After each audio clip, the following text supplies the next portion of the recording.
Hello नमस्कार बच्चों। I hope आप सभी लोग स्वस्थ होंगे, मस्त होंगे और अपनी तैयारी जोरों शोरों से कर रहे होंगे। हम शुरू कर चुके थे चैप्टर जो कि अपना था यूनिट्स एंड मेजरमेंट। उसके 2 लेक्चर्स हमने वहां पर कवर कर लिए, जिसमें हमने टॉपिक्स को पढ़े और लगाए हमने उसके क्वेश्चंस। आए उसी क्लास को आगे बढ़ाते हैं और देखते हैं आज का अपना 3rd लेक्चर। सबसे पहले, अगर अभी तक आप मुझसे टेलीग्राम चैनल पर नहीं जुड़े हैं तो प्लीज आप उसे ज्वाइन कर सकते हैं, ताकि जो क्लास नोट्स हैं वो आपको वहां से मिल सके। शुरू करते हैं और आज का सबसे पहला जो टॉपिक है वो अपना है बेटा कौन डायमेंशंस। सबसे पहले डायमेंशन क्या होती है, तो दीज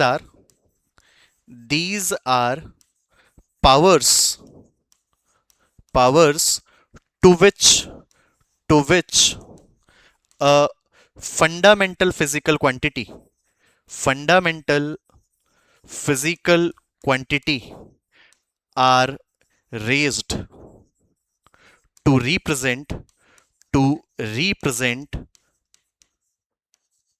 फिजिकल क्वांटिटी। सबसे पहले बात करते हैं डायमेंशन क्या होती है। तो जब भी हम फंडामेंटल फिजिकल क्वांटिटीज की बात करते हैं तो उनकी हमने कितनी पावर रेज कर करके लिखी एक फिजिकल क्वांटिटी को रिप्रेजेंट करने के लिए, उसी को हम बोलते हैं बेटा कौन डायमेंशन। अभी समझेंगे। उससे पहले अगर मैं बात करूं फंडामेंटल फिजिकल क्वांटिटीज की, तो हमने पिछले लेक्चर्स में देखा था जब भी हम फंडामेंटल फिजिकल क्वांटिटीज की बात करते हैं तो वो अपनी 7 इन नंबर होती है। कौन कौन सी होती है, शायद काफी बच्चों को ये याद भी होगा। Number 1 was mass, then it was length, then it was time. उसके बाद में हमने देखा इलेक्ट्रिक करंट।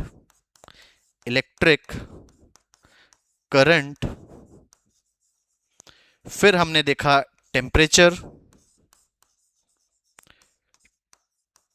उसके बाद में हमने देखा अमाउंट ऑफ सब्सटेंस।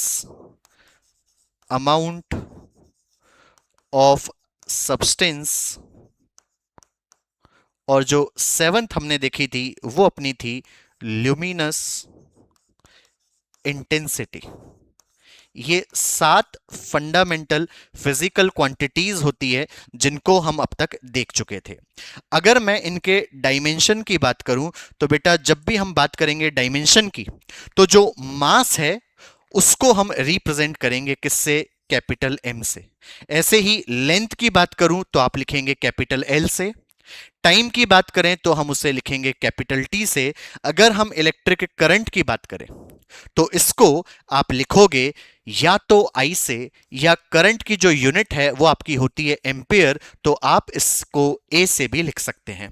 अगर मैं बात करूं टेम्परेचर को, तो टेम्परेचर की यूनिट होती है केल्विन, इसलिए आप इसको लिखेंगे के से।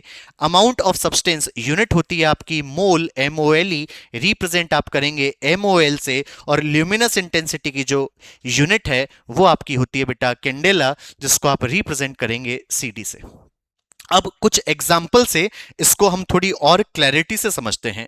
लेट अस सपोज, अगर मैंने सबसे पहले जो फिजिकल क्वांटिटी ली वो मैंने ली बेटा कौन, स्पीड। जब भी आप बात करते हैं स्पीड की तो आप सभी लोग जानते होंगे जो हमारी स्पीड है वो कौन होती है, सर डिस्टेंस अपॉन कौन, अपॉन टाइम। अगर आप यहां से ऑब्जर्व करें तो जो मेरी डिस्टेंस है वो मेरी कौन सी फिजिकल क्वांटिटी के अंदर आई, तो आप बोलते सर लेंथ में। रिप्रेजेंट आप करते उसको एल से, सिंस एक ही वहां पर क्वांटिटी थी डिस्टेंस की तो मैंने लिखा एल। अपॉन टाइम को आप लिखते टी से, तो यह आपका होता टी। अगर मैं आपसे पूछता इसकी डायमेंशन क्या होती, तो आप इसका जवाब मुझे लिख कर देते L1, या अकेला L भी लिख सकते हैं। नीचे T था, ऊपर लेकर आओगे तो वो आपका हो गया -1। ये होती है डायमेंशन। अगर आप इसको स्क्वायर ब्रैकेट के अंदर लिख देंगे तो ये इसका हो जाएगा डायमेंशनल फॉर्मूला। आई होप आपको ये लिखना आया हो। फिर से समझते हैं, एक और बेसिक एग्जांपल हम यहां पर देखते हैं ताकि आपको थोड़ी और क्लैरिटी यहां पर मिले। मैंने ये जो है वो नेक्स्ट एग्जांपल यहां पर लिया। मान लीजिए अगर मेरे पास कोई फिजिकल क्वांटिटी होती और वो मेरी होती बेटा कौन, वेलोसिटी। सभी को पता होगा जब भी हम वेलोसिटी की बात करते हैं तो वो हमारा होता है डिस्प्लेसमेंट अपॉन कौन बेटा, अपॉन टाइम। अगर आप यहां से भी व्यू करें तो जो मेरा डिस्प्लेसमेंट है जो मेरा डिस्प्लेसमेंट है वो कौन सी फिजिकल क्वांटिटी के अंदर आएगा, तो आप कहेंगे सर लेंथ में डायमेंशन को आप एल से लिखते, तो यहां पर मैंने लिखा 1 यूनिट था तो मैंने लिखा एल, नीचे है टाइम तो मैंने यहां पर लिखा बेटा कौन टी। स्टिल अगर आप यहां पर फिर से व्यू करें तो आपको फिर से समझ में आ गया होगा सर L1T-1 जो है वो इसका भी कौन होता, डायमेंशन फॉर्मूला होता। सर इससे हमें यह समझ में आया अगर मेरी दो अलग अलग फिजिकल क्वांटिटीज है तो क्या सेम डायमेंशनल फॉर्मूला हो सकता है, तो आंसर इज यस, क्योंकि आपने इस चीज को यहां पर ऑब्जर्व भी ढंग से किया। आगे और दो तीन एग्जाम्पल से समझते हैं ताकि और थोड़ी आपको क्लैरिटी मिलेगी। अगर सर आपने जो क्वांटिटी है वो ली होती सर एक्सिलरेशन, तो अगर मैं एक्सिलरेशन की बात करूं तो आप सभी को याद है एक्सिलरेशन जो है वो आपका होता है वेलोसिटी अपॉन कौन, अपॉन टाइम। अगर हम यहां पर इसका डायमेंशनल फॉर्मूला बनाएं तो आप साफ सी चीज समझ पा रहे होंगे, सर यहां पर आप लिखते वेलोसिटी है, अभी अभी मैंने डायमेंशनल फॉर्मूला वेलोसिटी का बनाया जो कि आपका कौन था, L1T-1। अगर नीचे देखूं तो नीचे था T।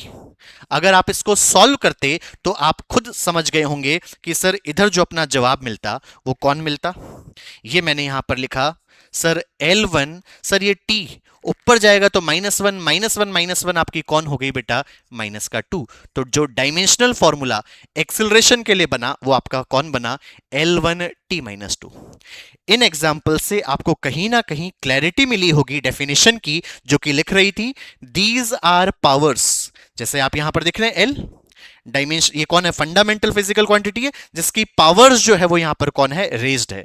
जब आपने पावर रेज कर कर कर लिख दिया तो वो किसको रिप्रेजेंट कर रहे हैं, एक फिजिकल क्वांटिटी को रिप्रेजेंट कर रहे हैं। जैसे कि इस एग्जांपल में स्पीड की होती डायमेंशनल फॉर्मूला L1T-1, वेलोसिटी का भी L1T-1 और एक्सिलरेशन आपका होता L1T-2। अगर थोड़ी बहुत आपको यहां पर क्लैरिटी मिली तो आप एक और क्वांटिटी को इधर देखें और लेटस से इस बार जो मैंने ली वो ली बेटा कौन, फोर्स। सबसे पहले आपको एक बेसिक चीज पता होगी, जब भी हम फोर्स की बात करते हैं तो फोर्स अपना होता है मास इनटू कौन बेटा, इनटू एक्सिलरेशन। अगर आप यहां पर इनके डायमेंशंस को लिखें तो सर ये जो मास है उसको हम लिखते हैं m से, तो इसलिए मैंने यहां पर लिखा बेटा कौन, m। सर एक ही क्वांटिटी है तो इसलिए मैंने m1 लिख दिया। सर आगे जो है वो आपका लिखा हुआ था एक्सिलरेशन, एक्सिलरेशन अब भी आपने बनाया जो कि लिखा हुआ है L1T-1। तो यहां से अगर मैं इसको थोड़ा सा सॉल्व कर लूं तो आप कहते सर जो फोर्स है उसका डायमेंशनल फॉर्मूला आपका हो जाता M1L1T-2। आई होप और ज्यादा आपको इस एग्जाम्पल से क्लैरिटी मिली होगी। एक आधा और एग्जाम्पल समझते हैं ताकि आप बेटर व्यू वहां से देख पाए। हमने फोर्स देखा, अगर मैं आपसे कहता बेटा मुझे बताओ वर्क क्या होता है, तो आप सभी लोग कहते सर जो वर्क है वो आपका होता है फोर्स इनटू कौन बेटा, इनटू डिस्प्लेसमेंट। अगर मैं इनके डायमेंशनल फॉर्मूलाज को देखता तो अभी आपने पिछले ही पेज पे फोर्स की जो डायमेंशनल फॉर्मूला है वो बनाई थी जो कि आपके सामने यहां लिखी हुई है M1L1T-2।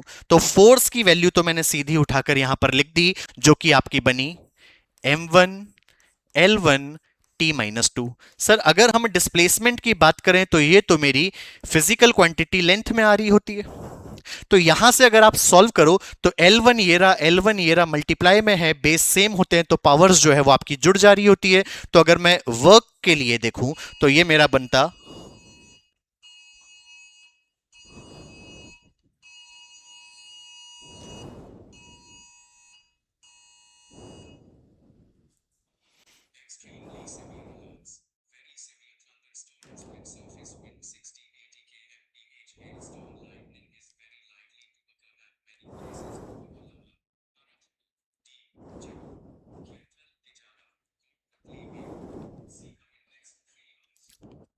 चलिए आगे बढ़ते हैं। अगर मैं इसको थोड़ा सा सॉल्व करूं तो ये मेरा बनता M1L2 T-2। तो यहां से हमारा कौन हो गया, हमारा वर्क का जो है वो डायमेंशनल फॉर्मूला हो गया। कल को अगर मैं आपसे पूछता बेटा एनर्जी का क्या होगा, तो आप सभी लोगों को पता होगा सर, अगर आप बात कर रहे हैं एनर्जी की, तो जो कैपेसिटी टू डू वर्क है उसी को आप एनर्जी कहते हैं। विच मींस अगर मैंने आपको वर्क के बदले एनर्जी का डायमेंशनल फॉर्मूला भी पूछा, तो वो भी कितना ही होगा सर, वही होगा जो हमारा किसका है बेटा, वर्क का, विच इज m1L2T-2। फिर से एक और क्लैरिटी आपको मिल गई होगी कि सर दो अलग अलग फिजिकल क्वांटिटीज के क्या हमारे सेम डायमेंशनल फॉर्मूलाज हो सकते हैं, तो आंसर इज यस, बिल्कुल हो सकते हैं। ऐसे ही एक लास्ट एग्जांपल और देख लेते हैं ताकि आपको और बेटर व्यू मिले। सर अगर मान लीजिए आप मेरे से पूछ ले रहे होते पावर का, तो हम सभी लोग जानते हैं कि जो पावर है वो अपनी कौन होती है, वो अपना होता है बेटा वर्क डन पर यूनिट टाइम, या मैंने यहां पर लिखा वर्क अपॉन टाइम। आप सभी ने देखा कि सर जो वर्क है उसका डायमेंशनल फॉर्मूला अपना होता है m1L2T-2। अगर आप यहां से देखें तो नीचे है टाइम, टाइम के लिए मैंने यहां पर लिखा बेटा कौन, T1। तो अगर आप इसको सॉल्व करो तो इसका जो डायमेंशनल फॉर्मूला बना वो बना m1L। अब इसको देखो तो ये हुआ 2, टाइम को देखो 1 पावर नीचे है, ऊपर जाएगी तो -1, तो ये मेरा कितना हुआ, t की पावर -3। ये जो आप पावर रेस कर कर कर लिख रहे हैं दैट इज डायमेंशन, और अगर आपने इसको स्क्वायर ब्रैकेट में प्लेस कर कर लिख दिया then it is dimensional formula. I hope बहुत क्लैरिटी मिली होगी आपको इन बेसिक एग्जांपल से। ऐसे ही जैसे जैसे आप आगे चैप्टर्स पढ़ते जाएंगे फिजिकल क्वांटिटीज आती जाएगी, अगर आपको उनके फॉर्मूलेज याद हैं तो आप आराम से डायमेंशनल या फिर आपकी जो फिजिकल क्वांटिटीज हैं वो लिख ले जा रहे होंगे। आगे बढ़ते हैं।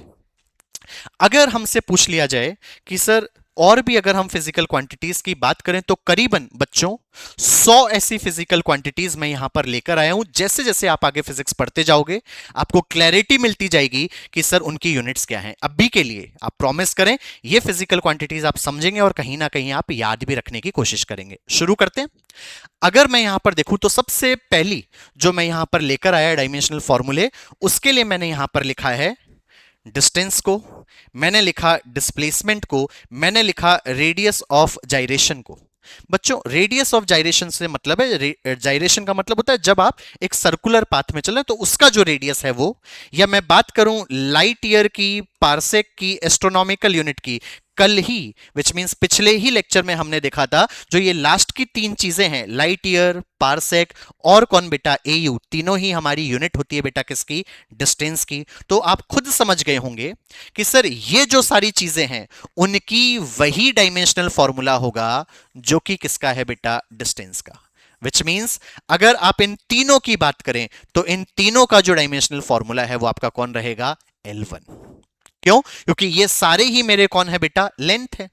आप चाहे डिस्टेंस की बात करें, डिस्प्लेसमेंट की बात करें, रेडियस ऑफ जाइरेशन की बात करें, रेडियस ही है जो कि लाइट ईयर, पार्सेक या एयू बना। विच मींस इन सभी के कौन होगा, वही डायमेंशनल फॉर्मूला होगा जो कि किसका है, डिस्टेंस का। लेकिन इसमें एक छोटा सा नोट जो आपको अपने दिमाग में रखना है ताकि आप और बेटर चीज को सोच पाए, तो मैंने यहां पर नोट से लिखा।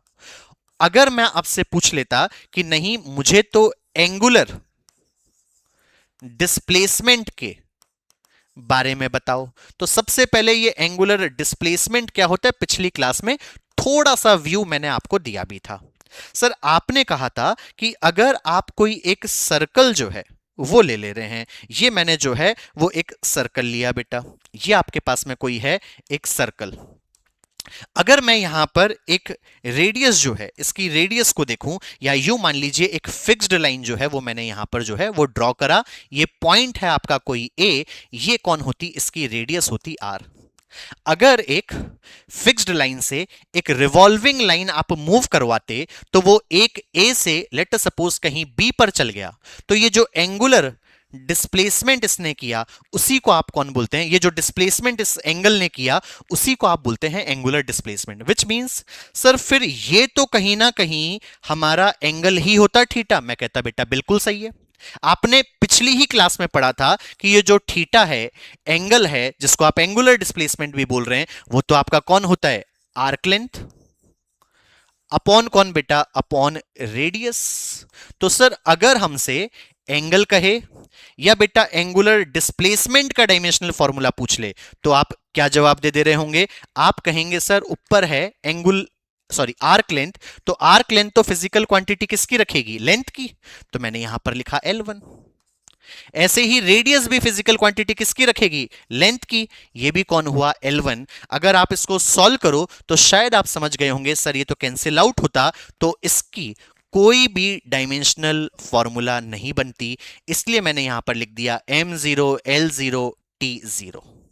आई होप ये चीज आपको समझ में आई हो। सर ये लिखना जरूरी है बेटा, ये उसी बात को रिप्रेजेंट कर रहा है, विच मींस कि इसकी कोई भी डायमेंशनल फॉर्मूला नहीं होगा। क्या ये बात आपको समझ में आई?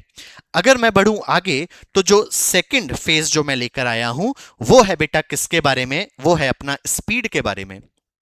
Velocity, average speed, average velocity, terminal velocity, critical velocity. अगर आप यहां पर देखें तो ये जो सारा ही गेम है वो किसका है बेटा? वेलोसिटी का ही है। तो जितनी भी वेलोसिटीज होगी सभी का वही डायमेंशनल फॉर्मूला होगा जो कि किसका था? जो कि अपना था बेटा किसका? स्पीड का। अगर मैं बात करता स्पीड की तो स्पीड आपका होता है सर डिस्टेंस अपॉन टाइम। अगर हम बात करें डिस्टेंस की तो डिस्टेंस आपका कौन सी फिजिकल क्वांटिटी में आता? तो आप कहते हैं लेंथ में, तो ये मैंने लिखा L1 अपॉन नीचे मैंने लिखा बेटा T1। तो अगर मैं इन सभी की बात करूं तो सभी का जो डायमेंशनल फॉर्मूला है वो कितना होगा? L1 T-1। यहां से आपको ये क्लैरिटी मिल गई होगी कि सबका जो डायमेंशनल फॉर्मूला है वो आपका कौन होगा? L1 T-1। लेकिन फिर से एक ट्विस्ट, अगर मान लीजिए मैंने यहां पर एक नोट बनाकर आपको यहां पर लिखा कि सर अगर हमसे कह दिया जाए, नोट बनाकर मैं यहां पर लिख रहा हूं, अगर मैंने आपको दे दिया एंगुलर वेलोसिटी, कौन दे दिया बेटा? Angular velocity. तो सबसे पहली बात, एंगुलर वेलोसिटी होती क्या है? तो ये अपनी होती है बेटा एंगुलर डिस्प्लेसमेंट। अभी हमने एंगुलर डिस्प्लेसमेंट निकाला था जो कि आपका कौन था? थीटा अपॉन कौन बेटा? Upon time. तो अगर हमसे एंगुलर वेलोसिटी का कौन पूछ ले, एंगुलर वेलोसिटी का डायमेंशनल फॉर्मूला पूछे, तो आप कहेंगे सर ऊपर वाले का तो कुछ था ही नहीं, इसलिए मैंने लिखा M0 L0 T0। नीचे हमारे पास में लिखा हुआ है टाइम, तो ये मेरा होता है T1। अगर मैं सॉल्व करूं तो जो एंगुलर वेलोसिटी है उसका डायमेंशनल फॉर्मूला अपना कौन होता बेटा? टी का -1, क्योंकि ऊपर कुछ नहीं है, ये 1 है नीचे, तो ऊपर जाकर -1 बना ले रहा होता। तो ये जो नोट है वो आपके दिमाग में रहे। सारी वेलोसिटीज या स्पीड के लिए हमारा डायमेंशनल फॉर्मूला बना L1 T-1। लेकिन अगर मैं बात करूं एंगुलर वेलोसिटी के लिए तो यह आपके दिमाग में रह रहा होगा कि सर इसका जो है वो T⁻⁻1 बन जाएगा। ऐसे ही आगे देखते हैं। अगर मैं आगे बढ़ूं और इस जगह पर मैं ऑब्जर्व करूं तो मेरे सामने लिखा हुआ है एक्सिलरेशन, फिर है average acceleration, instantaneous acceleration, acceleration due to gravity, या हम बात करें इंटेंसिटी ऑफ ग्रेविटेशनल फील्ड या सेंट्रीपिटल या सेंट्रीफ्यूगल एक्सिलरेशन। तो आप खुद समझ गए होंगे कि सर इन सभी की जो डायमेंशनल फॉर्मूला है वो वही होगा जो कि किसका? एक्सिलरेशन का। और एक्सिलरेशन अपनी कौन होती है बेटा? Velocity upon time. आप सभी लोग जानते हैं जो वेलोसिटी की डायमेंशनल फॉर्मूला है वो है L1 T-1। अभी हमने पिछले स्लाइड में निकाला। अगर मैं बात करूं नीचे टाइम की तो ये था मेरा कौन? T1। अगर आप यहां पर सॉल्व करें तो ये मेरा बनकर आता L1, और ऊपर जाने पर बेटा -1 मेरा कितना हो गया? -2। विच मीन्स ये जितने भी एक्सिलरेशंस हैं सबकी जो डायमेंशनल है वो मेरी कौन होगी? L1 T-1।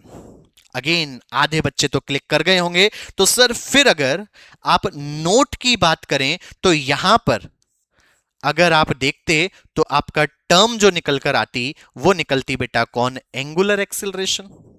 तो अगर बच्चों मैं बात करूं एंगुलर एक्सिलरेशन की तो एंगुलर एक्सिलरेशन आपका कौन होता है? ये आपकी होती है बेटा एंगुलर वेलोसिटी अपॉन कौन? Upon time.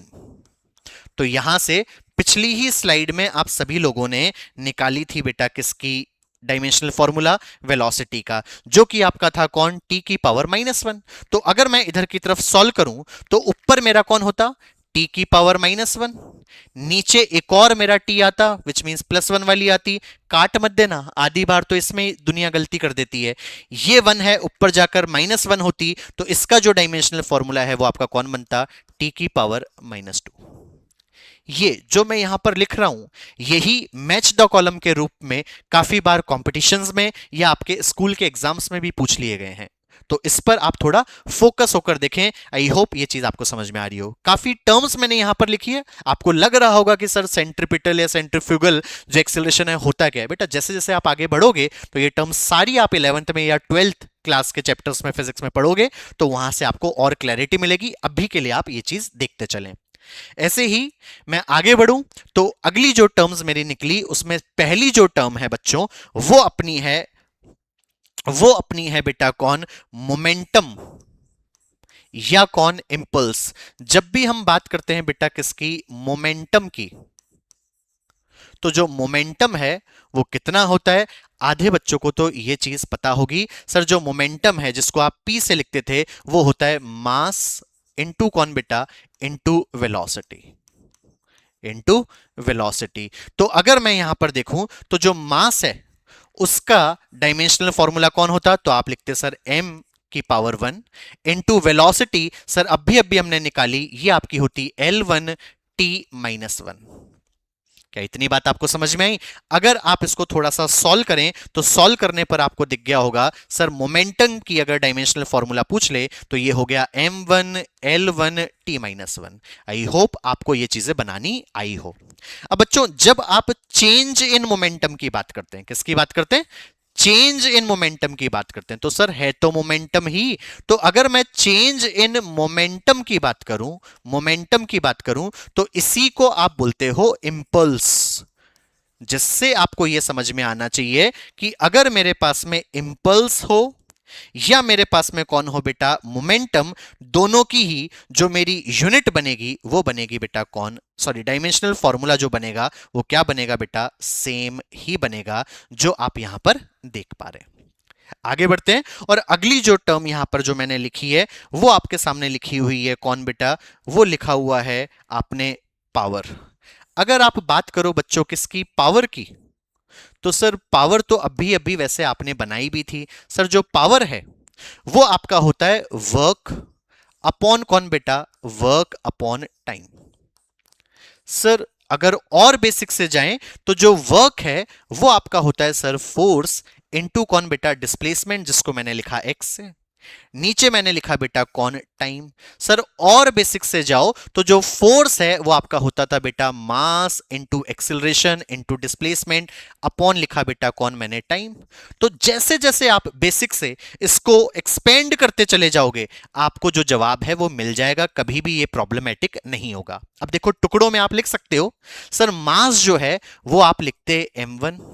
सर एक्सिलरेशन की अगर आप बात करते तो वो होता कौन सर, वेलोसिटी अपॉन टाइम। तो आप वेलोसिटी अपॉन टाइम जब आप करते, यहां पर देखिएगा बच्चों, वेलोसिटी अपॉन टाइम जब आप करते जो कि आपका एक्सिलरेशन था, तो वेलोसिटी में आपने निकाली थी L1 t -1, नीचे आपका t1 और है तो एक्सिलरेशन आपको कौन दे देता, L1 t -2 दे देता। एकदम बेसिक से जा रहा हूं ताकि आपको समझ में आने लगे। तो आप यहां पर लिखते सर ये होता L1 t -2 और ये एक और x है विच मींस लेंथ है, तो मैंने ये लिखा अपॉन कौन हुआ बेटा, अपॉन t1। अब आप यहां से सॉल्व कर ले जाएं। अगर आप यहां पर सॉल्व कर रहे हैं तो आप खुद देख पा रहे होंगे सर मास तो अपना होता 1 यूनिट, अगर लेंथ देखो तो 1 और 1 जो है वो आपका हो गया बेटा 2 यूनिट, अगर आप टाइम को देखो तो 1 नीचे, ऊपर जाए बाद -1 -2 पहले से था, तो ये t की पावर कितनी हो जाती बेटा, -3। तो अगर मैं आपसे पावर का डायमेंशनल फॉर्मूला पूछता तो आई होप आपके दिमाग में सेट हुआ हो कि सर ये जो है वो अपनी पावर की कौन बन जाती, ये अपनी बन जाती पावर का डायमेंशनल फॉर्मूला। क्लियर हुआ। ऐसे ही ये मेरा था मोमेंटम या इंपल्स का, ये मेरा किसका हो गया, पावर का। एक और चीज अगर हम यहां पर देखें तो मेरे पास में लिखी हुई है कौन, एंगुलर मोमेंटम। अब बात आती है सर ये एंगुलर मोमेंटम क्या चीज है। एंगुलर मोमेंटम को आप एल से लिखते हो, एल यहां पर इसका रिप्रेजेंटेशन है, कंफ्यूज नहीं हो इसलिए मैं इसका रिप्रेजेंटेशन नहीं लिख रहा। ये आपका कौन होता है, ये आपका होता है बेटा M V R. Sir MVR से मतलब बेटा ये जो एमवी है इसी को आप बोलते थे कौन, मोमेंटम, जो कि लीनियर मोमेंटम होता है। तो मैं क्या इसको यूं भी बोल सकता हूं कि सर मोमेंटम इनटू आप कर दो कौन, डिस्प्लेसमेंट, वही आपका कौन हो गया, वही आपका हो गया एंगुलर मोमेंटम। जिससे तुम्हें क्लैरिटी मिल रही होगी सर अगर आप टर्म के बारे में हमें नॉलेज होगी ना तो डायमेंशनल फॉर्मूला बनाना कभी भी टफ बात नहीं होगी। अभी हमने डायमेंशनल का फॉर्मूला, सॉरी मोमेंटम का डायमेंशनल फॉर्मूला देखा, जो कि मेरे सामने कौन था बेटा, m1 l1 t-1। डिस्प्लेसमेंट एक और लेंथ की 1 यूनिट आ गई तो बेटा जो एंगुलर मोमेंटम है उसका डायमेंशनल फॉर्मूला कौन हुआ, m1 लेंथ हो गई 2, टाइम हो गया -1। तो ये आपका कौन हो जाता है बेटा, डायमेंशनल फॉर्मूला किस चीज के बारे में सर, एंगुलर मोमेंटम के बारे में। तो ये जो तीन चीजें हमने यहां पर देखी, आई होप ये जो तीनों चीजें हैं वो आपको यहां पर समझ में आई हो। तो ऐसे अपन बना रहे होते हैं कौन बेटा, डायमेंशनल फॉर्मूलाज। आई होप पूरी जो चीज है वो आपको बेसिक से क्लियर हुई हो। आगे बढ़ते हैं। आगे जो हमने टर्म्स यहां पर ली है वो अपने पास में है कौन बेटा, force, centripetal force, frictional force, gravitational force, thrust, आप सभी लोग जानते होंगे थ्रस्ट को, विस्कस ड्रैग जो कि हमारा लिक्विड के अंदर फोर्स लग रहा होता है, स्प्रिंग में जो force, magnetic force, non conservative force, radiation force, या इधर से अपन देखें टेंशन। बेटा टेंशन वो नहीं है जो आप लेते हैं, टेंशन अपनी कौन है, tension is a type of force जो आपके स्ट्रिंग के अंदर, मतलब जो धागों के अंदर लग रहा होता है। हम विस्तार से आगे देखेंगे। जो थ्रेड के अंदर, यहां पर लिख देता हूं मैं, थ्रेड यहां पर लिख रहा हूं ताकि आधे बच्चे तो टेंशन ले लेके परेशान हो जाएंगे। थ्रेड के अंदर फोर्स, थ्रेड के अंदर जो फोर्स होता है उसी को आप कौन बोलते हैं, उसी को आप बोलते हैं टेंशन। आगे हम अगले चैप्टर्स में पढ़ेंगे इसको। सेंट्रिपिटल या फ्यूगल फोर्स या नॉर्मल रिएक्शन विच मींस एक परपेंडिकुलर फोर्स जो अवे फ्रॉम द बॉडी लग रहा होता है, वेट वजन जो भी आपका फोर्स ही है, viscous force, restoring force, restoring force वो होता है जो वापस अपनी जगह लाने में कोशिश करे। जैसे जब आप स्प्रिंग को एक एंड से पकड़ रखें और दूसरी तरफ जब आप उस पर फोर्स लगाते हो तो जैसे ही आप उसको छोड़ोगे तो स्प्रिंग वापस दूसरी तरफ फोर्स लगाएगी अपनी अपनी इक्विलिब्रियम पोजीशन में जाने के लिए। तो ये जो वापस जाने के लिए जो फोर्स लगा उसी को आप कौन बोलते हैं बेटा, रीस्टोरिंग फोर्स। ऐसे ही 12th में आप पढ़ोगे electrostatic force, conservative force, magnetism unit जो कि आपकी आगे आएगी 12th में, लॉरेंट्स फोर्स। ये सारे ही अगर आप देखो तो कौन थे, हमारे थे बच्चों फोर्स, विच मींस इन सभी की अगर हम बात करें डायमेंशनल फॉर्मूला की तो वही होगा जो कि किसका है बेटा, फोर्स का। अब फोर्स का क्या होता है ये आप निकाल चुके हैं सर। जो फोर्स है वो आपका होता है F is equal to ma। अगर मैं मास की बात करूं तो आप लिखते सर m1, लेंथ की बात करूं मास हो गया अपना, एक्सिलरेशन की बात करूं तो आप लिखते सर l1 t-2। तो यहां से आप पकड़ ले जाएंगे। इसकी एक और चीज है अगर आप समझ पाए तो, क्योंकि वो भी आपको काफी हेल्प कर सकता है, आप ये भी कर सकते हैं कि जो भी क्वांटिटी आपकी यहां पर लिखी हुई है उसका आप कहीं ना कहीं यूनिट बना लें। जैसे मास की यूनिट होती है बच्चों केजी, एक्सिलरेशन की होती है मीटर पर सेकेंड स्क्वायर। यहां पर मैंने लिखा मीटर पर सेकेंड स्क्वायर। तो अगर आप यहां पर बात कर रहे हो मीटर पर सेकेंड स्क्वायर की तो देखो केजी लेंथ हो गई, सॉरी केजी मास हो गया 1, मीटर लेंथ हो गई 1, टाइम नीचे 2 है ऊपर जाए बाद में -2 हो जाएगी। तो ये अपना कौन हो गया, इसका हुआ बेटा डायमेंशनल फॉर्मूला। इन सभी क्वांटिटीज की जो मैंने यहां पर लिखी है, अगर आप इसको समझ पाए तो आपको काफी हेल्प मिल जा रही होगी। आगे बढ़ते हैं और अगली सेट के पास में चलते हैं। यहां पर अगर मैं ऑब्जर्व करूं तो आप सभी को क्लैरिटी मिली होगी कि सर यहां अगर आप टर्म्स को देखें तो ये आपकी है work, energy, sir kinetic energy हो, पोटेंशियल एनर्जी हो, हीट एनर्जी हो, थर्मल एनर्जी हो, या वाइब्रेशनल एनर्जी हो, या टॉर्क ऑफ अ फोर्स, या टॉर्क और कपल हो, sorry moment of a force. Sir ये मोमेंट और टॉर्क क्या होता है चैप्टर हम रोटेशनल पढ़ेंगे। जब भी घुमाव हो रहा होता है, जैसे मैं इसको जब यूं घुमा रहा हूंगा तो ये जो फोर्स मेरा घुमाव के दौरान जो लग रहा होता है उसी को हम बोल रहे होते हैं कौन बेटा, टॉर्क। मतलब सर अगर आप यहां पर भी देखें तो इन सभी का डायमेंशनल फॉर्मूला वही होगा जो कि किसका है बेटा, वर्क का। अब वर्क जो है वो आप सभी लोग जानते हो सर, अभी आपने बताया कि जो वर्क है वो हमारा होता है बेटा कौन, फोर्स इनटू कौन, इनटू डिस्प्लेसमेंट। और जो फोर्स का डायमेंशनल फॉर्मूला है वो आप सभी लोगों ने पिछली ही स्लाइड में बनाया है। सर ये क्या बनाया? सर ये हमने बनाया था m1 L1 T-2। Sir displacement जो है वो एक और बना लेंथ की यूनिट, तो मैंने लिखा यहां पर L1। ये आप आराम से देख लो, जो आप फोर्स को देख पा रहे हो, फोर्स आपने बनाया था m1 L1 T-2, जो कि मैंने यहां पर लिख दिया। अगर मैं यहां पर सॉल्व करूं तो ये मेरा बनता m1 L1 L, इनफैक्ट आपका 2 यूनिट हो गई होती, तो मैंने यहां पर लिखा L2 T-2। तो ये जो आपने देखा वो कौन हो गया? इन सभी का डायमेंशनल फॉर्मूला हो गया। आई होप आप सभी लोगों को ये क्लैरिटी मिली हो कि जो भी आप यहां पर फिजिकल क्वांटिटीज देख रहे हैं सभी का वही डायमेंशनल फॉर्मूला होगा जो कि वर्क का, जो कि आपने कौन देखा? सर अगर हम यहां पर देखें तो इनका जो डायमेंशनल फॉर्मूला है वो हमारा निकल कर आया था m1 L2 T-2। आप दो चार इनफैक्ट थोड़ी बहुत डायमेंशनल फॉर्मूलाज याद भी रखें, जैसे फोर्स का m1 L1 T-2 हो गया, वर्क का या एनर्जी का आपका m1 L2 T-2 हो गया। ऐसे ही एक और आप याद रख सकते हैं पावर का। ऐसे ही मैं आगे बढ़ूं तो अगला जो सेट है वो अपना है बेटा किसके बारे में? प्रेशर के बारे में। अगर हमें दे दिया जाए कौन बच्चों, अगर मुझे दे दे प्रेशर या दे दे बच्चों स्ट्रेस, अगेन स्ट्रेस वो नहीं जो आपको पढ़ाई दे रही होती है, स्ट्रेस अगेन आपका कौन है? सर प्रेशर की अगर आप बात करें तो शायद आप सभी को पता होगा सर, अगर हम प्रेशर की बात करें तो प्रेशर अपना होता है फोर्स अपॉन एरिया। बच्चों ऐसे ही स्ट्रेस भी अपना कौन है? फोर्स अपॉन एरिया ही है। सर दोनों में फर्क क्या है? जब हम आगे चैप्टर्स को पढ़ेंगे तो वहां पर आपको और क्लैरिटी मिलेगी। ऐसे ही कुछ कांस्टेंट्स आप आगे जाकर मतलब मॉड्यूलसेस आप आगे जाके पढ़ोगे chapter mechanical properties of solids में, तो वहां पर चाहे आप मॉड्यूलसेस ले लीजिए कोई से भी, वो भी सेम डायमेंशनल फॉर्मूला रखेंगे जो कि कौन रखता है? आपका प्रेशर।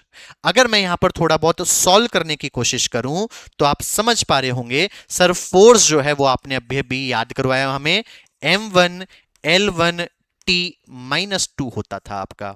आराम से यहां पर जाकर देख लीजिए, ये रहा आपका फोर्स। m1 L1 T-2 जो है वो आपका होता था, जो मैंने यहां पर लिखा। सर नीचे जो है वो आपका है एरिया। अब ढंग से समझना सर, एरिया में अगर आप देखें तो एरिया चाहे आप ले लो रेक्टेंगल का, चाहे आप ले लो स्क्वायर का, स्क्वायर लेते तो आप साइड इंटू साइड बोलते, रेक्टेंगल लेते तो आप लेंथ इंटू ब्रेड्थ बोलते। ये लेंथ और ब्रेड्थ है तो दोनों कौन ही बच्चों? है तो हमारी physical quantity length he, which means area के अंदर मेरी कितनी लेंथ की टर्म्स आई? तो आप कहते हैं सर दो। जिसको नहीं समझ में आया वो यूं भी सोच सकता है, यूनिट से भी जा सकता है। सर अगर आप एरिया की यूनिट की बात करें तो एरिया की यूनिट आपकी होती है मीटर स्क्वायर। इसका मतलब 2 मीटर वहां रखा हुआ है, मीटर मीटर, लेंथ लेंथ, तो मैंने यहां पर यही तो लिखा। तो यहां से अगर आप बात करो किसकी?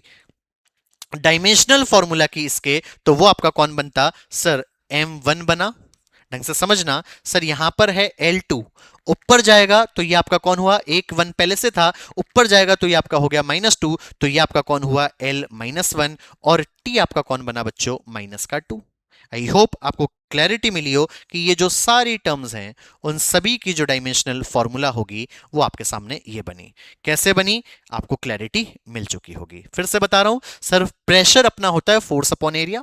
फोर्स का डायमेंशनल फॉर्मूला हम काफी बार देख चुके हैं अब तो। सर m1 L1 T-2 होता है। सर एरिया में लेंथ की 2 यूनिट्स है तो मैंने यहां पर L स्क्वायर लिखा। सर L की पावर 2 था, ऊपर गया तो होता -2, बेस सेम होते हैं तो पावर्स आपकी जुड़ जाती है, तो 1 और -2 मिलकर आपका बनता -1, और ये एज इट इज लिखा। आई होप इन सभी के जो डायमेंशनल फॉर्मूला है वो आपको m1 L-1 और T-2 आपको दिख रहा हो। आगे देखते हैं। अगर अगले सेट को मैं यहां पर देखूं तो ये काफी अच्छा सेट है, कहीं ना कहीं आपको ये याद भी रहना चाहिए, एटलीस्ट टर्मिनोलॉजीज जो है वो आपको समझ में आनी चाहिए। सर अगर हम बात करें किसकी? डेंसिटी की टर्म्स की, तो सिंपल सी चीज है बच्चों, जो भी आपको टर्म दे रखी है उसमें आप कर दो बेटा डिवाइड। किस चीज का? सर डेंसिटी है तो डिवाइड हम मार दे रहे होंगे वॉल्यूम का। चीज समझ में आई? सर कैसे? अगर मैं आपसे पूछ रहा हूं mass density which means density, तो आप कहते हैं सर मास डेंसिटी आपने कहा है तो सर ये आपका होता मास। सर आपने कहा डिवाइड मार देना वॉल्यूम का, तो मैंने डिवाइड मारा वॉल्यूम का। अगर मैं आपसे पूछता चार्ज डेंसिटी तो आप बोलते सर टर्म है आपकी चार्ज, आप बोल रहे थे डेंसिटी है, तो आपने कहा था वॉल्यूम का जो है वो डिवाइड मार देना, मार दिया बेटा। ऐसे ही अगर मैं देखूं एनर्जी डेंसिटी तो आप कहते सर जो आपकी टर्म है वो आपकी है एनर्जी, आपने कहा अगर डेंसिटी है तो डिवाइड मार देना वॉल्यूम का, तो मैंने यहां पर जो वॉल्यूम है उसका डिवाइड मार दिया। अगर मैं यहां पर इनके डिवाइड मार दूं और सॉल्व करने की कोशिश करूं तो आप समझ गए होंगे कि सर अगर हम बात करें मास की, तो जो मास है वो हमारी यूनिट रखेगी कितना, m1। ऐसे ही अगर मैं वॉल्यूम की बात करूं तो बेटा वॉल्यूम समझने की कोशिश करो, अगर मैं आपसे क्यूब का वॉल्यूम पूछता तो आप बोलते ए क्यूब, मतलब वहां पर साइड 3 बार है। अगर मैं क्यूबॉइड बोलता तो आप कहते length into breadth into height, length breadth height ये तीनों मेरी कौन है बेटा, लेंथ ही तो है, 3 बार हो गई। तो अगर मैं डायमेंशनल फॉर्मूला वॉल्यूम का पूछता तो आप कहते सर एल क्यूब, लेकिन बेटा मुझे पूछना काहे का था, मुझे पूछना था बेटा मास डेंसिटी का, तो ये आपका कौन बन गया, m1 l की पावर -3, क्योंकि बेटा नीचे +3 है तो ऊपर जाकर कैसे ये हो गया। आई होप आपको समझ में आया हो। ऐसे ही आगे बढ़ते हैं और देखते हैं बच्चों किसको, चार्ज अपॉन वॉल्यूम को। अब चीज समझना बच्चों, अगर मैं बात करूं चार्ज की, तो चार्ज आपको यह देखना पड़ेगा कि जो 7 फंडामेंटल फिजिकल क्वांटिटीज थी उनमें से किससे मिलकर बन रही है। जैसे अगर 10th क्लास में आपको थोड़ा बहुत याद हो तो आप करंट को, अगर आपको याद हो, एक सेकेंड, तो आप करंट को क्या कहते थे, तो शायद आपको याद आ रहा हो सर जो करंट है वो हमारी होती थी चार्ज पर यूनिट टाइम। सर हमें चार्ज चाहिए तो चार्ज मेरा हो गया Q is equal to I T.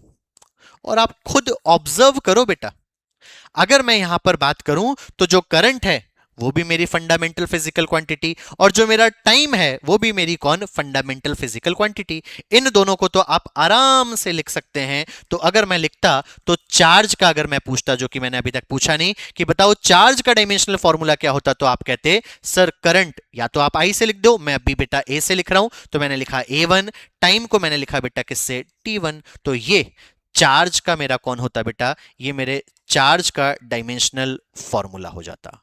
तो चार्ज जो है उसको भी आप यहां पर देख सकते हो कि सर जब चार्ज की कभी भी बात हो जाए तो जो चार्ज के लिए डायमेंशनल फॉर्मूला है वो मेरा होगा A1 T1।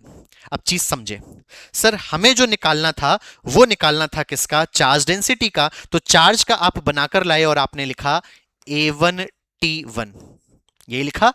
यहां से अपॉन नीचे होता वॉल्यूम जो कि होता आपका L क्यूब, अगर आप सॉल्व करो तो ये आपका हो गया A1 T1, L ऊपर गया तो ये हो गया -3। ये आपने यहां पर लिख दिया।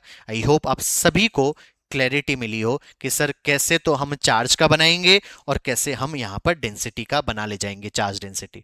फिर से एक और चीज यहां पर देखते हैं, सर अगर हमसे पूछ लिया जाए, अगर हमसे पूछ लिया जाए एनर्जी डेंसिटी का, तो सर हम एनर्जी अपॉन कर देते बेटा कौन, वॉल्यूम। अभी अपन ने एनर्जी का निकाला था जो कि था m1l2t-2। अगर आपको याद नहीं हुआ है तो आप पीछे से देख लीजिएगा। सर अगर हम एनर्जी की बात करें तो वो था m1l2t-2।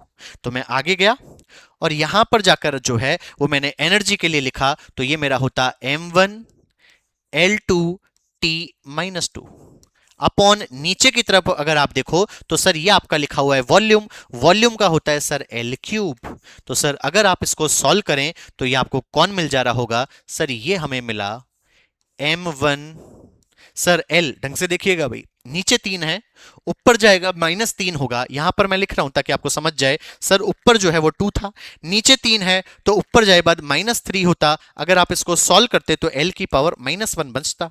तो मैंने यहां पर लिखा L -1 और जो T है वो पहले से कौन था बेटा, -2। ये आपका कौन बन गया, ये आपका बन गया बेटा डायमेंशनल फॉर्मूला, किसके लिए, एनर्जी डेंसिटी का। तो जब भी आपसे, अब यहां दो चीजें हमें समझ में आई। सर पहली बात, अगर कभी भी डेंसिटी की टर्म्स मिले तो कुछ नहीं करना, आपको डिवाइड कर देना है वॉल्यूम का। अगर मास डेंसिटी है तो मास में वॉल्यूम का, चार्ज डेंसिटी है तो चार्ज में वॉल्यूम का, एनर्जी डेंसिटी है तो एनर्जी में वॉल्यूम का। सर वॉल्यूम के लिए हमारे पास 3 यूनिट ऑफ कौन है बेटा, लेंथ, तो इसलिए मैंने L cube L cube L cube लिखा। ऊपर मैं मास वाले का लिख दिया, नीचे फिर इसमें मैंने चार्ज का लिख दिया। सर चार्ज आपने कैसे बनाया, सर चार्ज तो फिजिकल क्वांटिटी नहीं है, तो सोचो बच्चों कि वो किससे बनाई जा सकती है। तो आप कहते हैं सर जो चार्ज है वो तो सर करंट से आप यहां पर बनाकर लेकर आ सकते हो। मैं बोलता कैसे, तो आप बोलते करंट आपका होता है चार्ज अपॉन टाइम, तो यहां से आप खुद समझ गए होंगे Q is equal to I T, which mean A1T1। उठाया, सॉल्व किया। सिमिलरली लास्ट वाली थी एनर्जी डेंसिटी, तो मैंने यहां पर इसको सॉल्व कर कर दिखा दिया। चलो बच्चों, आज की क्लास यहां तक ही रखते हैं, फिर मिलते हैं अपनी अगली क्लास में। तब तक के लिए bye bye, take care, have a nice day, God bless you बेटा।